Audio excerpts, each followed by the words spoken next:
So what I've done, picking up from where I was, so I've marked 2 centimetres in from the sewn edge here and here and here and here, but then I took it in a further 3 centimetres because this will mean that I can sew between this line and this line, this line and this line, and then I'll be able to turn it inside out. So I'll show you what I mean. So bringing it over to the sewing machine, and I've marked the line. That's where I need to start my sewing from. You can just about see that line at the sewing machine point. Okay, so I'm going to start sewing from there, and again leaving about a centimetre seam allowance, and then I'm going to carry on down until I get to the next line, my next mark. I can't sew beyond that because this is where the elastic will feed through. So just taking that off the machine. That's one side. So I've got that channel. Now what I'm going to do, turn it around, put it under the sewing machine. I've got to remember to leave my space so that I can turn the fabric inside out, or in the right way. So starting from the furthest line in, I'm now going to start sewing my seam. Just going to go back a bit. It's important that for this bit you go back, because when you're feeding the fabric through to turn it in the right way, it doesn't pull apart the stitches.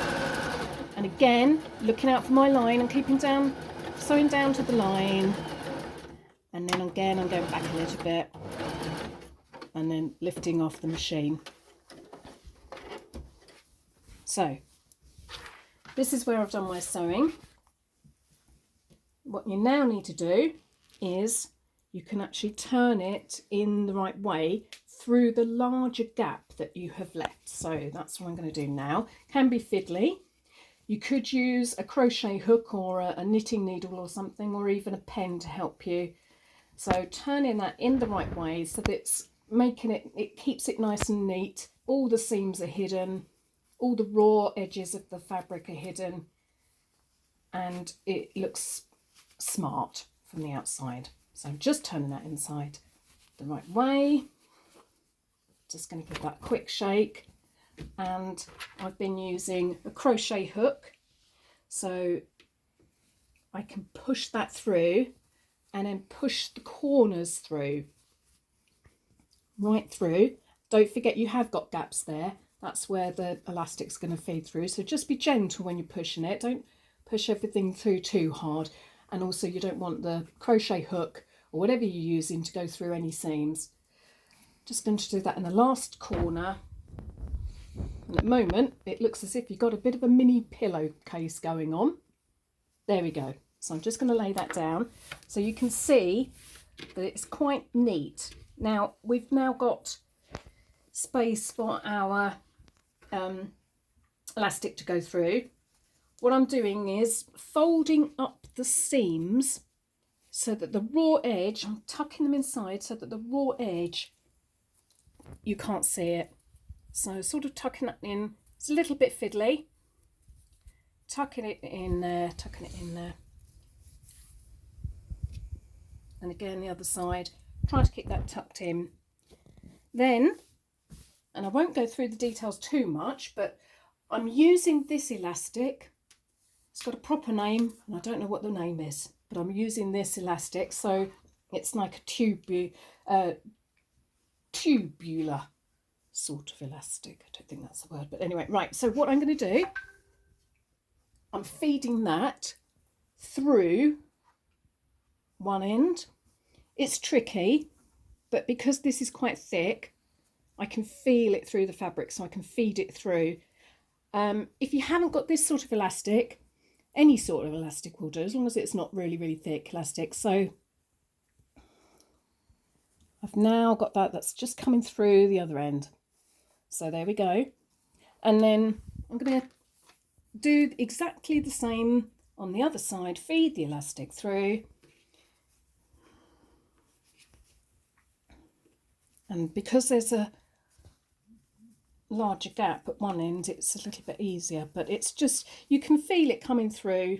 It's not too fiddly. As long as you've left a good gap at the top, then it shouldn't be too fiddly. And I'm just pulling that through.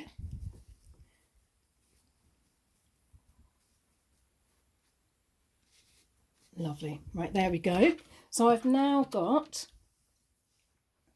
the 2 pieces of elastic. I'm going to cut them in a minute. I won't cut them for now.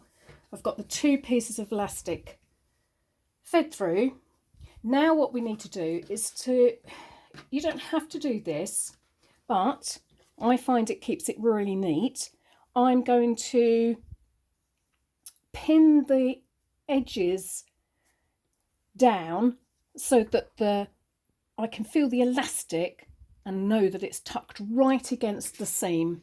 So I'm just going to use some pins, and I'm going to put the pins right against the elastic, because when we sew along there, we don't accidentally want to sew through our elastic, because otherwise it won't be able to move and we won't be able to use that gather.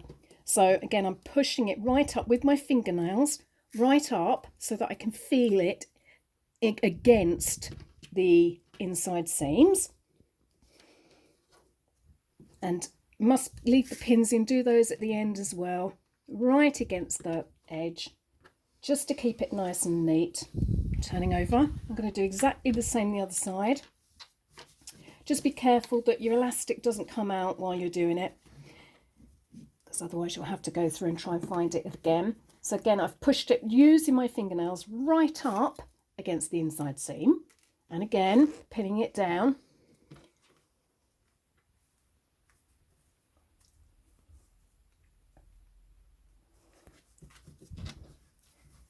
Being careful not to pull the elastic through. So right through, and push that pin right up against where you can feel the elastic.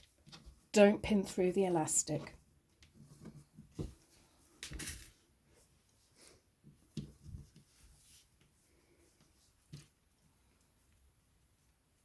Don't stick the pin in yourself.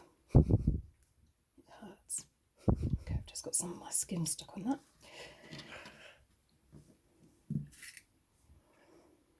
Going right up to the edge. Okay, so we've got that ready. That is ready to sew. So I'm going to simply sew a straight line on the top from one end to the other here. And I'm going to do exactly the same on the other end. I'm going to use on my sewing machine the piping foot, so that I can sew right up against the edge of the elastic without actually sewing through the elastic. But you don't have to do that. You can just leave if you're hand sewing, you can just leave a reasonable gap by going by hand. If you haven't got a zipper foot for your sewing machine, it doesn't matter if you sew it further in. So what we've done, I'm not going to do it now, but when we've sewn that, and here's one I made earlier, we can now pull the elastic, and that will give us the gather, and measure the elastic, knot it to see how it fits behind your ears, around your ears. If you want to stop that coming ungathered, you can secure with a few stitches, so in through the fabric and into the elastic at both pieces, at both ends like this. The knot is unsightly, so what I'm going to do is use the two ends, get the two ends, instead of making a knot, I'm going to overlap them like this, and then using a needle and thread, I'm going to sew them around, sewing in through the middle of the elastic, and then just join it up like that. When I've done that, you can then pull it through. I'll show you, pull it through like this, and it should feed the join through into your channel that you've made, and then that means you haven't got any knots or anything that could hurt your ears or be a bit unsightly. So I hope that all made sense to you. Have fun making your mask. Bye bye.